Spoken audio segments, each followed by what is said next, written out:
tem esse problema também de comprar as empresas, né? Igual o pessoal fala, né? Eu vi também um dos funcionários da Moon Studio, né? Para quem não sabe, que fez o Ori, né? Ele falando que, tipo, o problema com às vezes de comprar essas empresas, por exemplo, que o pai sai, né? Tipo assim, quem se interessa em jogar Metal Gear ser um mestre Kojima, né? Ninguém!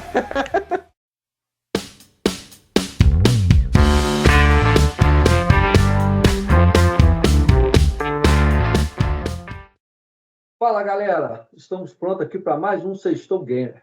Hoje estamos eu, Marcelo e o Marquinhos. A galera do Sextou Games tem nossos compromissos e não pôde fazer hoje esse nosso bate-papo descontraído. Porém, na nossa reunião de pauta, vamos conversar sobre os assuntos polêmicos da Microsoft ultimamente.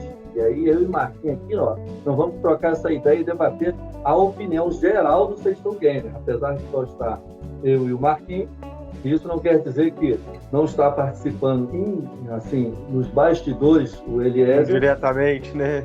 Exatamente. E também o Renatinho, que no caso é o nosso professor, né? O professor Renato, como diz o Eliezer.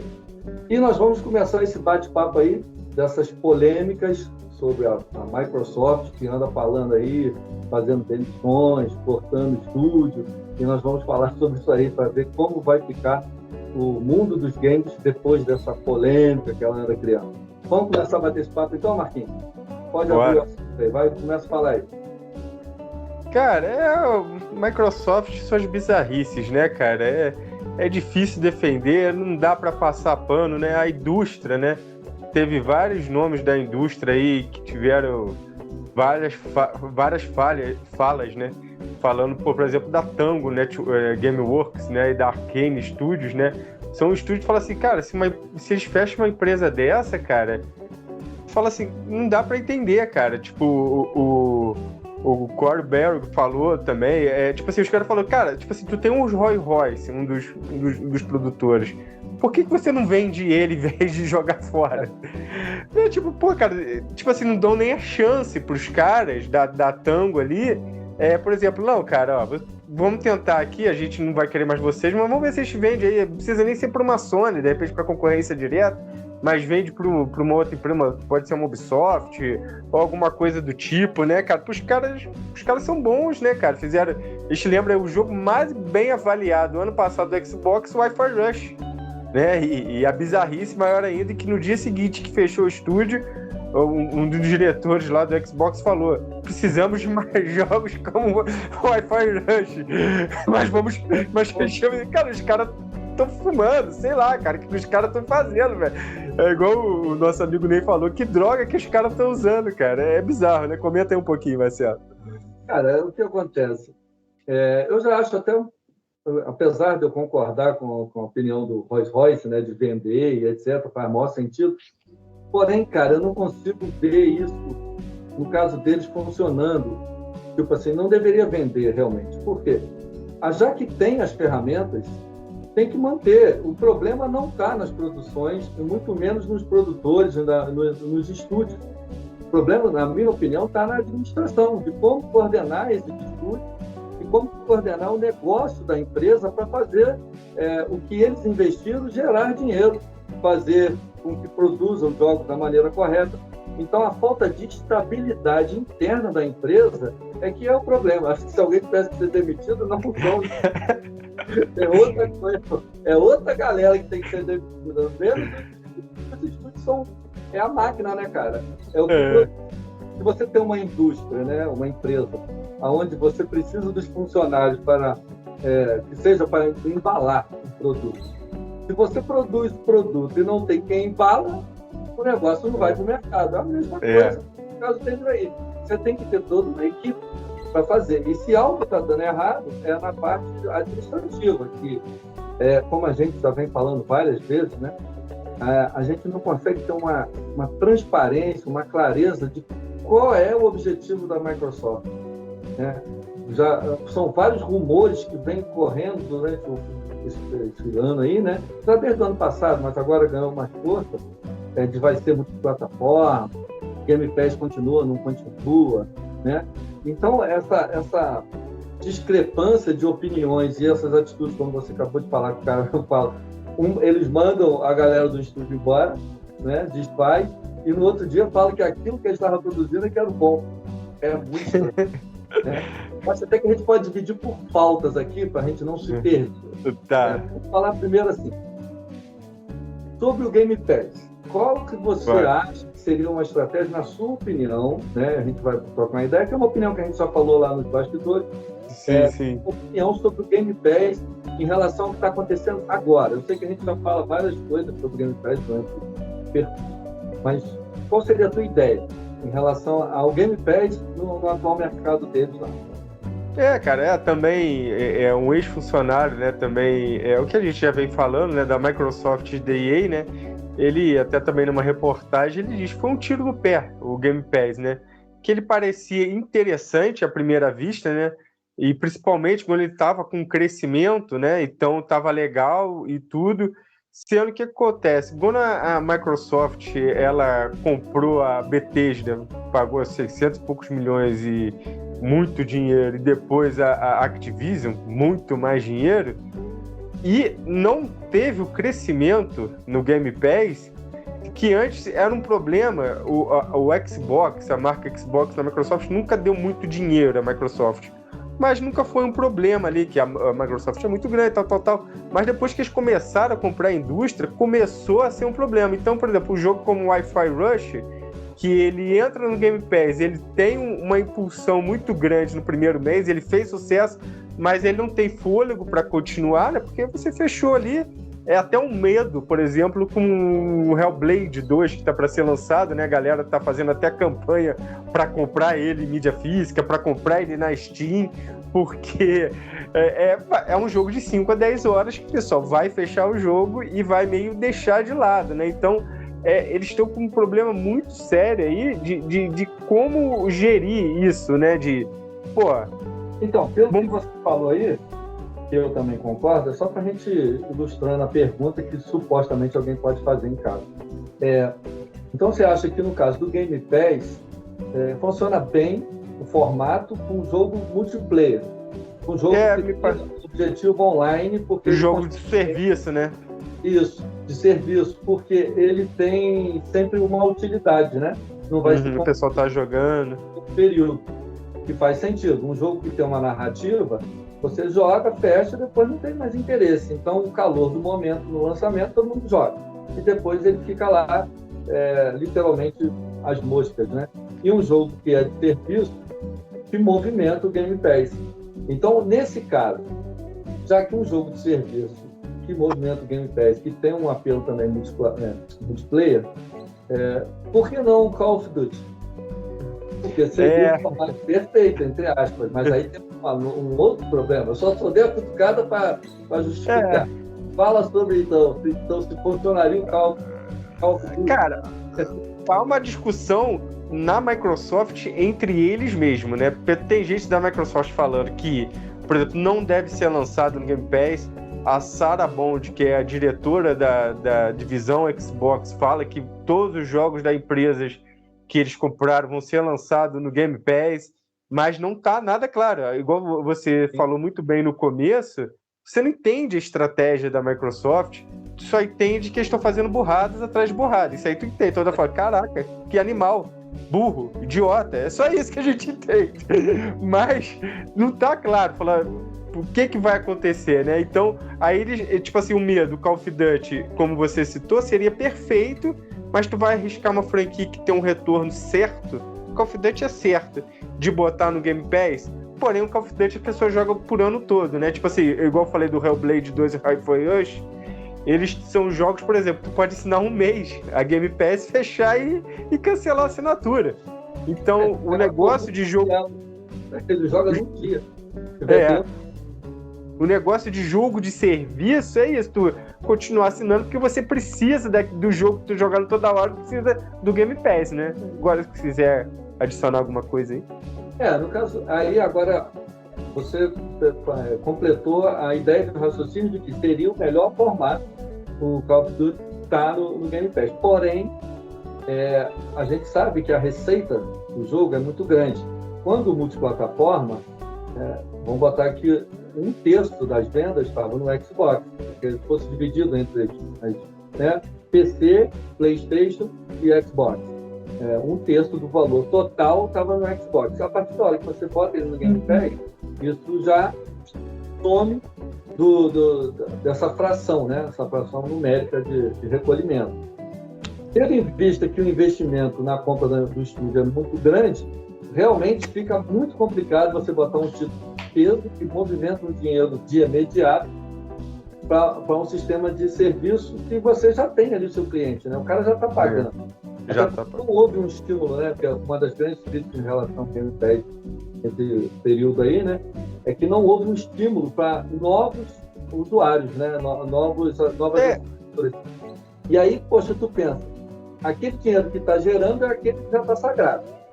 Aí você dá um jogo filé que poderia gerar uma outra receita naquele dinheiro que já vai vir. É meio complicado. Eles cavaram um buraco muito, né? Tá tipo aquela... não é só um buraco, eles cavaram um buraco com armadilha mesmo. Que é aquele de soldado cheio de parte embaixo. Eles caíram e estão se espetando direitinho.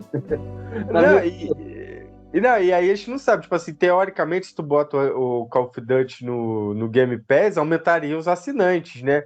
Mas o quanto isso geraria de dinheiro e quanto perderia ou ganharia isso, não se sabe, né? Assim, a curto prazo, mesmo que gerasse... Parece legal. Não, mas mesmo que gerasse mais clientes, ainda não seria um pouco... Vamos dar um exemplo. Se gerar mais, um exemplo, 10 milhões de usuários, né? De assinantes. 10 milhões de assinantes. Sendo que o valor do assinante é baixo comparado ao preço cheio do jogo, né? Sim. Por exemplo, um assinante está pagando aí na faixa de R$50, vamos botar assim, vai dar 10 milhões, vai dar um valor que depois, no caso do jogo comprado, seria 250, 300, ou seja, equivalente a cada um usuário que fosse comprar 10 milhões, teria 5 vezes a 6 vezes mais. R$50 seria $10, e o jogo hoje está $70, tá? Só para senão precisa 50, dizer 50, e quando está falando R$50 reais e 200... o valor do mercado nacional. Beleza, para globalizar, faz sentido. Então a diferença é essa, daria de 5 a 6, né, na fração ali do valor. E o jogo vende muito, né? O jogo vende 10, e o jogo vende esses 10 milhões aí. Vender 10 milhões a $70, ou assinantes lá aumentar 10 milhões a $10. Porra. Agora, veja bem, na minha opinião, se fosse eu, né? O problema do Game Pass, na minha opinião, não é o fato de colocar os jogos da Microsoft exclusivos, AAA, nada contra. Eu acho que o problema foi, para mim, o maior erro dela, o espeto mesmo no fundo desse buraco, é o Day One. Porque o Day One é que é o problema.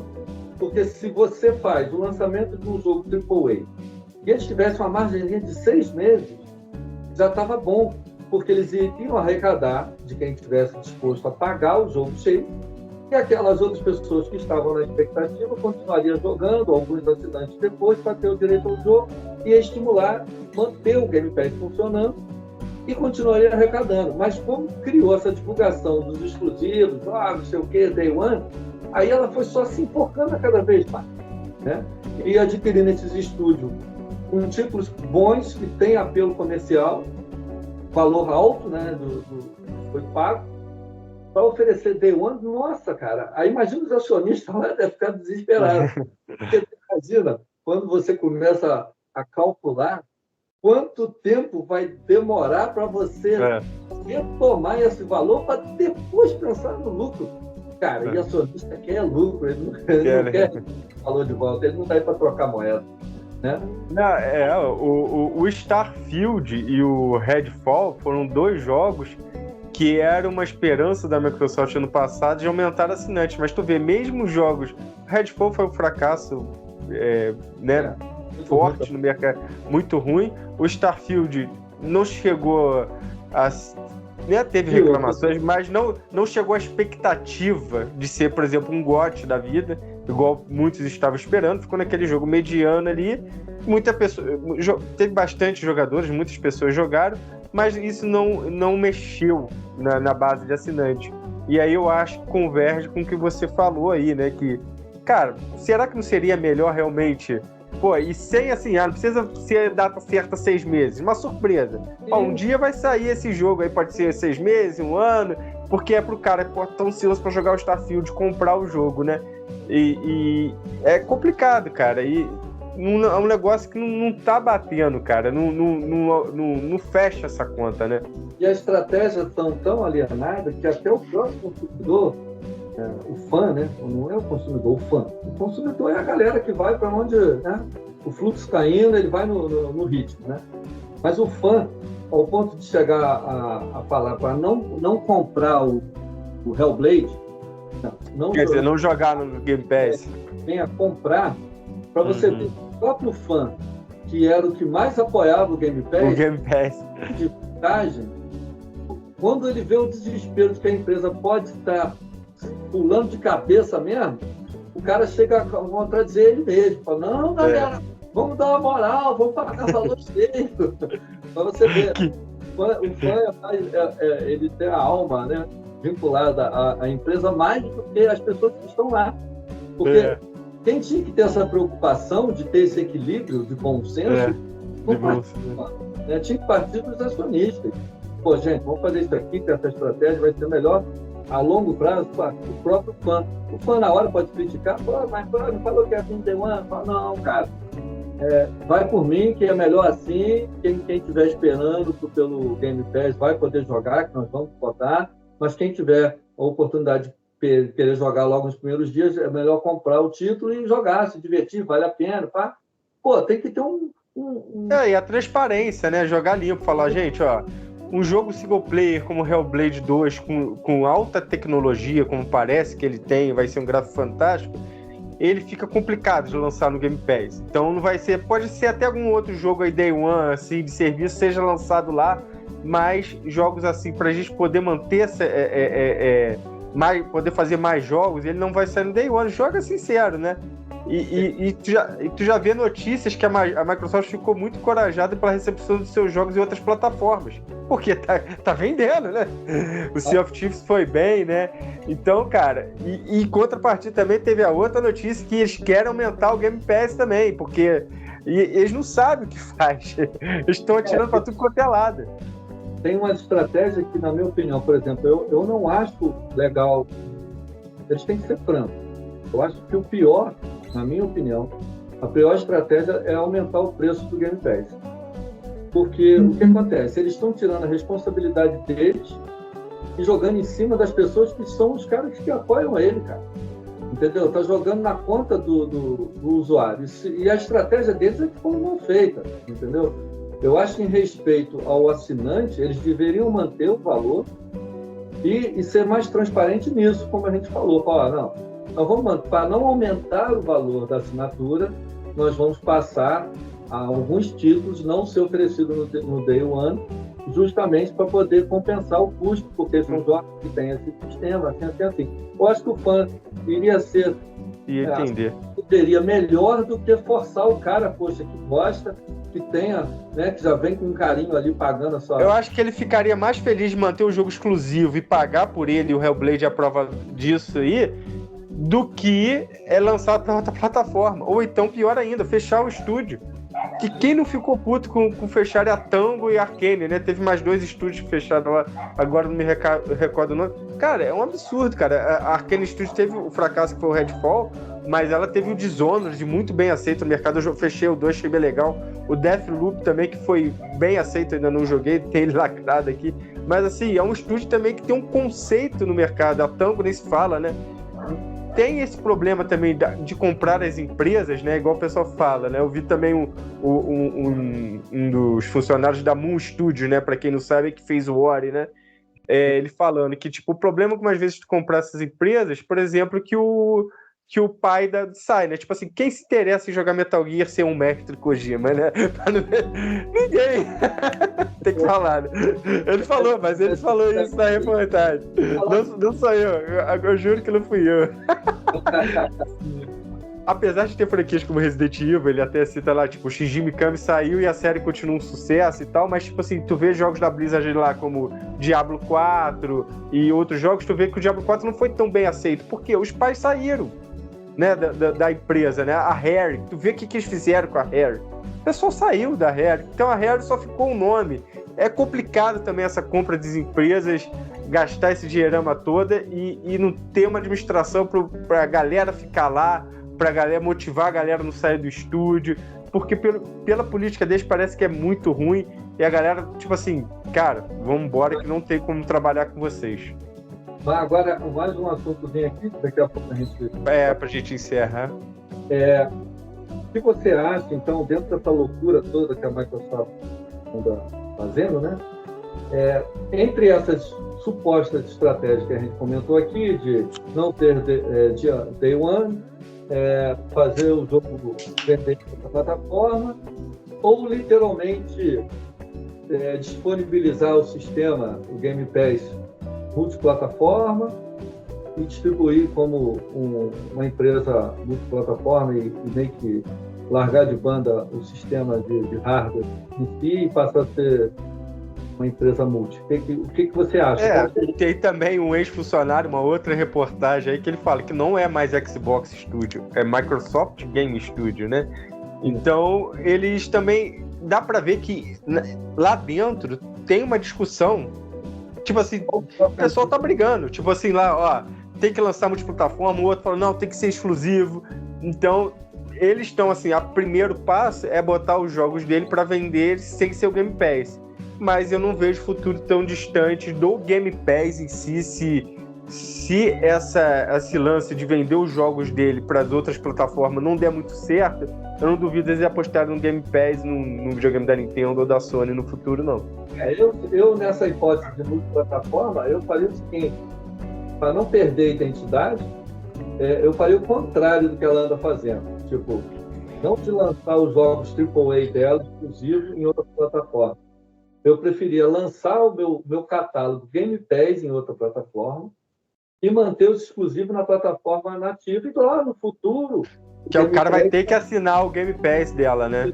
Aí o cara estaria pegando o Game Pass, no futuro ele iria jogar também o AAA, mas só depois de um certo tempo na outra plataforma também. Assim ela estaria ainda mantendo os exclusivos para quem gosta do seu hardware, né? E o Game Pass estaria com um apelo forte de assinantes, porque estaria migrando para outras plataformas, porque a grande verdade é o seguinte, o Game Pass é um sucesso, porém ele co-participa da plataforma, ou seja, tudo bem, funciona no PC e no Xbox, mas se você tiver mais base instalada, óbvio que vai ter mais assinantes, se migrar para um PlayStation, um Game Pass. Imagina quantas pessoas que têm poderiam virar a ser um... Mas eu não sei se concordo, porque, cara, a gente vê pelos serviços de streaming de filme, e você mesmo já citou isso, cara, mesmo com mais assinantes, tu vê que a Netflix já teve assinante pra caramba, e tu vê que eles estão em prejuízo, tu vira e mexe, tu vê notícias disso aí, cara, a conta não fecha. Então, o negócio, eu acho que é mais viável ela pegar o jogo dela, não precisa ser no lançamento, mas, tipo, fazer o que a Sony tá fazendo parecido com os jogos dela no PC, passa um tempinho, vai vender lá o jogo dela no Play 5, se der pra rodar no videogame da Nintendo, que mesmo com o Switch 2 é mais fraco, bota lá no videogame da Nintendo e ganha um dinheirinho, porque, cara, esse negócio aí é um tiro no pé, e tu vê até a Sony, o serviço da Sony, todo dia eu vejo mais jogos da Sony saindo do serviço, mais jogos saindo do serviço, mais jogos saindo do serviço, até jogos já, Homem-Aranha já saiu, acho que, não sei se foi o Ghost of Tsushima, tava pra sair. Tinha alguns jogos exclusivos dela que tava lá, já tava saindo. Cara, essa conta não fecha. Eles ficaram de olho gordo nisso aí, mas essa conta não fecha. Eu só falei essa ideia porque, como já criou esse nome, né? Desde que o Game for para só ter um serviço, mas não a base principal, né? Para você ter uma galeria de jogos que já passou, para atender uma demanda, acho legal, porque é como se você tivesse uma locadora de catálogo. Sim, é legal, não? É bacana, para o usuário é bacana. O que seria a qualidade, ó. Você pensaria, os jogos que não estariam mais rendendo, ele estaria disponível no Game Pass para... Isso. Então, poderia trabalhar em conjunto, sim. Isso, essa era a ideia. E os multiplataformas, os jogos AAA, os jogos principais, continuariam sendo da forma que você falou, entendeu? Eu não acho certo como ela usa o Game Pass como se fosse a máquina, né? Para poder expor tudo. Aí eu acho que esse é o maior tiro no pé dela. Entende? Porque é interessante, né? Pra quem tá comprando videogame agora, tu ter assinar uma parada dessa, mesmo com o jogo antigo, igual tu falou esses dias, é super interessante. O cara já pegar lá, pagar um preço barato, o cara já gastou um dinheiro, forte no videogame, algumas vezes não tem dinheiro, já assina uma parada dessa e tem vários jogos lá famosos, tipo, o cara no Xbox vai jogar Gears, vai jogar Halo, vai jogar Forza, e vai estar lá. Exatamente. É o que acontece com a galerinha que compra um PlayStation hoje. Apesar de não oferecer nada Day One, ainda o cara que muitos jogos. Títulos bons da Sony que fica rindo à toa. Então eu acho que funciona dessa forma. Por isso que eu dei essa ideia. Mas, seguinte, nós, infelizmente, não somos o dono da Microsoft, quem dera, né? Eu sei, os acionistas. Então, as nossas ideias, a princípio, são muito ruins, porque eles não usam. Eles usam a ideia... eu vou te falar que o pessoal fica vendo nosso programa, que pouco depois aparecem as mesmas coisas que a gente falou aqui. Eu acho que a Microsoft daqui a pouco vai... Essas estratégias que a gente desenhou aí, vai ver, vou passar o tempo eles estão usando. Eu vou querer receber, porque tá registrado. É isso aí. Valeu, galera. Abraço. Opinião. Melhoras aí, Renatinho. Amigos. Tá a nossa opinião sobre esse assunto polêmico da Microsoft, que realmente deixa todo mundo perturbado. A audiência fica louca, os fãs ficam alucinados, perdidos, não sabem o que fazer para defender a empresa querida, né? E os acionistas lá, os donos da bola, realmente estão sendo muito egoístas. Eles estão chutando a bola entre eles, quando vai passar... Chega quadrada. Eles estão chutando a bola. Aí é difícil jogar, né? É difícil jogar. Então, forte abraço, até a próxima oportunidade para a gente bater aquele papo maneiro. Abraço, galera. Valeu, Marcelo. Valeu.